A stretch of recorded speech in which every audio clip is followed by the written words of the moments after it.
Halo semuanya, semoga bahagia dan sehat selalu. Jadi di kesempatan kali ini kita bakal coba bahas Dharma Satya Nusantara Tbk, kode sahamnya DSNG ini udah keluarin laporan keuangan tahun 2020. Kita bakal coba bahas setelah yang satu ini.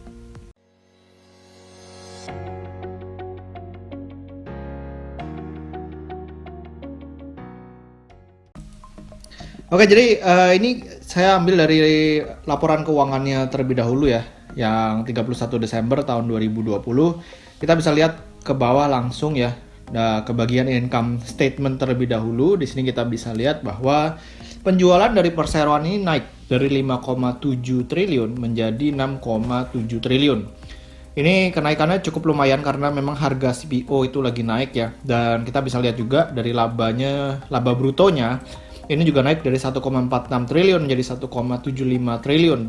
Nah, lalu dari laba operasinya karena perseroan ini kalau misalnya kita lihat ya dari beban penjualan dan juga beban umum dan administrasi, ini kelihatannya cukup stabil ya. Jadi nggak ada kenaikan signifikan dan juga nggak ada penurunan signifikan. Jadi walaupun beban penjualannya turun, tapi beban umum dan administrasinya naik dari 356 menjadi 384 miliar. Nah, jadi kalau misalnya kita lihat bottom line, di sini yang cukup menarik ya karena perseroan ini bisa menghemat biaya keuangan dari 504 miliar menjadi 319 miliar. Makanya di bawah ini kita bisa lihat labanya itu naik hampir 3 kali lipat dari 178 miliar menjadi 478 miliar. Lalu kita bakal coba lihat apakah penjualan mereka itu menghasilkan cash flow yang bagus atau enggak. Nah, ternyata kalau misalnya kita lihat dari arus kas operasinya, di sini kita bisa lihat di tahun 2020 mereka menghasilkan 1,09 triliun.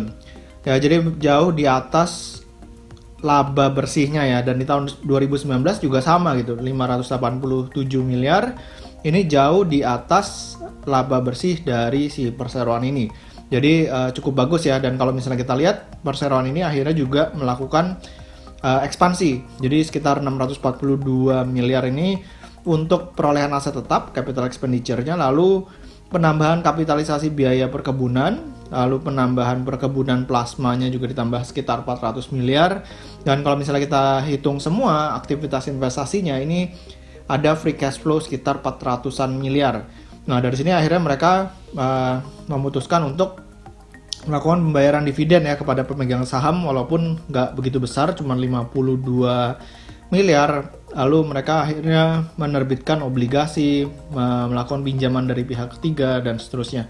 Jadi dari sini overall aktivitas pendanaannya positif 50 miliar. Nah, lalu kalau misalnya kita lihat dari Stockbit ya, di sini kita ambil rangkumannya aja. Dari tahun 2015 sampai tahun 2020 kecenderungannya meningkat dari total pendapatannya. Dari yang tadinya cuma 4 triliunan sekarang udah hampir 7 triliun.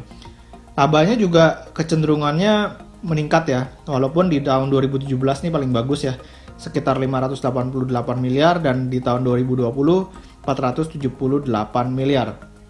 Nah, anggaplah kita buletin angkanya laba bersihnya 500 miliar gitu kan. Nah, jadi kalau misalnya kita mau lihat dari key stats-nya, kira-kira harga saham ini gimana, kita bakal coba lihat dari market cap-nya. Ini market cap-nya 6 triliun, jadi kalau misalnya labanya 500 miliar, itu price to earning ratio-nya 12 kali ya, 12 kali. Dan kalau misalnya kita lihat PBV-nya itu 0,99 kali. Jadi dari sisi PBV sih sebenarnya udah agak fair value ya. Ya paling naik-naik bisa 1,1 atau 1,2 juga oke untuk PBV-nya. Nah, daripada itu mendingan kita coba lihat funda chart-nya.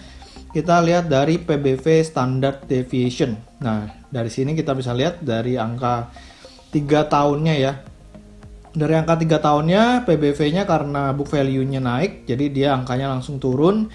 Jadi ada potensi kenaikan paling tidak ke rata-rata ya ke 1,23. Nah, ini ada potensi kenaikan sekitar 20% kalau misalnya kita lihat dari sisi price to book value standard deviation. Lalu kalau misalnya kita mau lihat dari PE band-nya, nah di sini yang cukup menarik adalah kita lihat dari PE band 3 tahun ya. Dari PE band 3 tahun di sini kita bisa lihat bahwa harga sahamnya ini lagi di rata-rata. Memang sempat nyentuh ke highest PE band, cuman kalau boleh dikatakan cuman sekali aja waktu itu. Jadi kalau misalnya target price di sini kayaknya agak terlalu optimis ya. Nah, jadi kalau misalnya saya pribadi mendingan lihat aja di higher PE band atau di kisaran 889 atau sekitaran 900 rupiah lah. Jadi kalau misalnya dari 570 ada potensi kenaikan hingga ke 900. Cuman balik lagi, apakah harga SPO-nya bisa stabil di tahun 2021 dan 2022 ya paling tidak. Nah itu yang akan menentukan kinerja dari si DSNG ini.